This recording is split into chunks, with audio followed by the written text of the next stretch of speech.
Bago na namang DIY ito mga angkol. Bago tayo magsimula ng ating mga kumpunihin, mayroon tayong mga gamit. So dito, ang gamitin natin ay mga star screw at ano lang, alin. So tanggalin muna natin yung cover nito. Dalawa ito sa magkabilaan.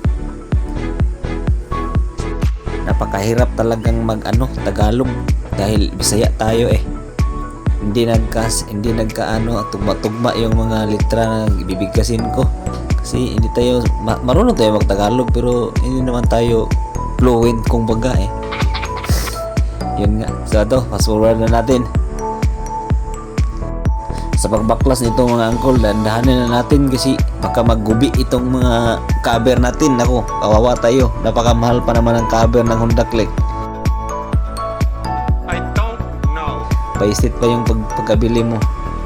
Ito yung nut dito, napakatigas at bunutin. Namitan ko na ng mga iba't ibang klaseng mga star screw pero napaka gahi talaga. Gahi talaga ng star screw na to. Ito, balikan, malapit na itong malustrid nga eh. Parang may naamoy ako hindi maganda. Mawalan ako ng pasensya na bunutin ko to, wala nang tanggal-tanggal ng nut. So sa part na to, andito na tayo sa harap na bolt kasi kuan ito eh, magkabilaan itong mga nut eh. Dito tayo sa harap, likod, dalawa. So bali tatlo sa labas na mga nut. Kasali yung nasa loob. So andito tanggalan natin yung cover ng cowling niya. So tanggalin yung nut na ito star screw ito, Phillips. Tanggalin rin yan yung mga sakit niya nandun sa ilalim. Tanggalin mo na yung cowling dahil di mo makikita yung mga nut na nasa loob rin na nakalak para sa udo niya. Di mo tatanggal yung panel kung di mo tanggalin to eh. So tanggalin mo muna to. Medyo masikip siya, tugutin lang. So may dalawa ring nut dyan. Yan sabi ko na na takpan ng cowling niya. So kunin yung dalawang nut, star screw pa rin para makuha natin yung panel. Yan yung panel niya. Medyo mahirap tong meron pa palang dyan sa ilalim, mayroon pang isang nut. Tatlo kibali yan. Yan yung sinundot ko, may nut dyan. Makikita nyo walang ibang nut dyan. Nandahanin lang yan pag tanggal. Tanggalin mo yan para mabunot mo yung panel niya. Before mo andyan na. Tanggalin ninyo yung mga plug sakit. So yato na, tanggalan yung panel. Doon na tayo sa pagkabit ng film. So bago mo matanggal yung makita mo yung film, tanggalin mo na yung cover. Ito yung nagsisilbing cover niya para di mapasukan ng tubig ang odometer. Andun sa loob yung mga electronic. So ito, tanggalan nyo. Anim na nut ito. Naka rin yan. Di rin papasok na tubig kasi na may gasket dyan. So ito yung maitim. Yan yung mga push button niya. No, nila ko hindi mo matatanggal yan kasi may mga screw pa yan sa likod. Tinatanggal ko. Yan. 6 rin yan. Ay tatlo lang yan, tatlo. Ay apat pala, apat. Apat yung screw sa likod. Tanggalin natin yan para hiwalay natin. Ito na yung PCB niya. So yan na yung time na pwede na natin siyang tanggalin yung PCB sa sa film niya. Tanggalin muna yung first yung cover. May mga lock lang yan. Kita yung dalawang plastic. May mga lock yan. Tanggalin lang yung dalawang plastic. So ganito, ginamit ko yung dapat mong gamitin pang bang tawag diyan, pang yung bakal ba na ginamit ko, dapat plastic ang ginamit dyan para di magasgas yung mga electronic na sa loob. Wala kasi akong manipis na ano eh, so kaya ginamit ko balita na maliit. Pwede na yung kuan mga card na manipis.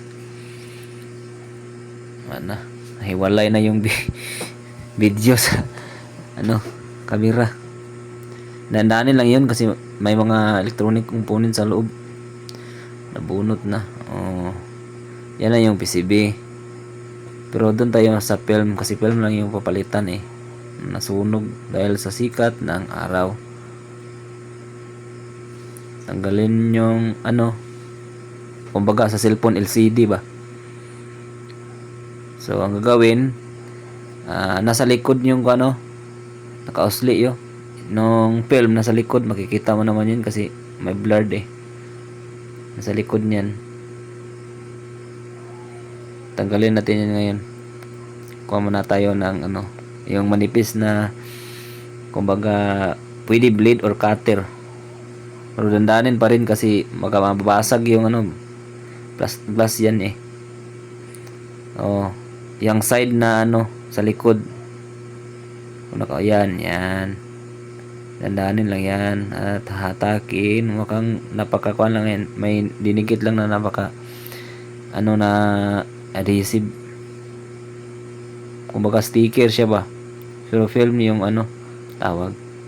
Hindi siya sticker. Pagkakabit lang parang sticker lang siya. So yun, tanggal na. Kita nyo napaka sunog talaga ng ano film. Asa na ba yung kumuha ng film? Napakatagal naman. No, ito, Shopee. So, pagkabili ko ng film, nasa 300 plus to sa Shopee. So, dalawa ito. Isa lang gagamitin natin. Si seller, dalawa yung ibinigay sa atin. Isa lang gagamitin dyan. Yung film, meron rin siyang ano, kalakip na tawag dyan, adhesive. Tatanggalin mo lang para dumikit. Yan, sinukat ko muna yan. Tatanggalin ko na yung adhesive at didikit ko dyan. Yan. Nadikit na. Ganyan lang kadali. So pag sa paglalagay ng film, dapat siguraduhin ano, pantay. Yung ginawa ko dito, tinanggal ko ulit kasi hindi magkapantay eh. Dapat talaga paglagay mo saktong-sakto na para din na dahil baka pag kuha mo ng ulit, baka magasgas yung film na nako, di na magagamit yan kasi magasgas na. Kabit mo na may gasgas, medyo may ano siya, may stretch mark siya kumbaga ba. Ito may hangin siya no, so dapat tanggalin yung hangin kasi ano yan, di mo makikita yung ma-blurred lang yung number din, mukhang may tubig ba. Dapat lagi palabas yung mga hangin. Madali lang naman ang magkabit nito. Gamitan ko pa nga ng suki card gaisano para tanggal ang hangin. Dapat ilagay nyo rin siya sa soft na ano, surface para di magasgas yung LCD ng ano, ng Odo natin. So pagbalik, yun din, the same process. Babaliktad. Siyempre naman. Ayan.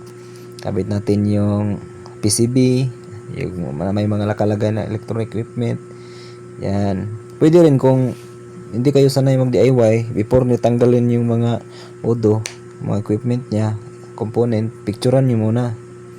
Yun, nakabit na na. So, try at testingin muna natin. Thumbs, napaka-functionable. Walang ano, kahirap-hirap. Oras lang natin ang ginamit natin dito at konting talino. Yun lang. Yun nga, dapat before natin isalpak, testingin muna natin. Baka nasalpak na natin lahat, pati yung mga cover, tapos di pag gumagana, napatay. Laking trabaho dahil tanggalin mo naman ulit. Balik na natin yung ano, cover ng panel. Ito, diniritso ko na kasi namatay yung cellphone ko. Ito na pero madali lang naman pagbalik ng cover kasi marunong ka, natandaan mo naman pagtanggal eh. ang hirap talaga pagtanggal kasi may mga lock yan. Pagbalik mura kang medyo madali na lang, alam mo na eh. Importante lang talaga yung mga nut at screw, ilagay nyo ng maayos para di magkapalit-palitan. To, balik na natin yung kanyang panel. Maliit lang yung ang mga screw niya, maliliit rin, pero mukhang mga stainless naman sa Honda Click. Madali lang siyang ikabit. Ito, harap ko muna para makita niya yung mga sakit dyan sa ilalim, no? 3 yan. Hindi, ang yung mga sakit hindi naman magkakapalit-palit yan kasi kung baga may ano siya, no? May polarization siya. Kung ano ang kanyang sukat, din mo talaga dali kung kakabit mo siya sa kabila, hindi kasya. So hindi talaga magkakapalit-palit. Testing naman.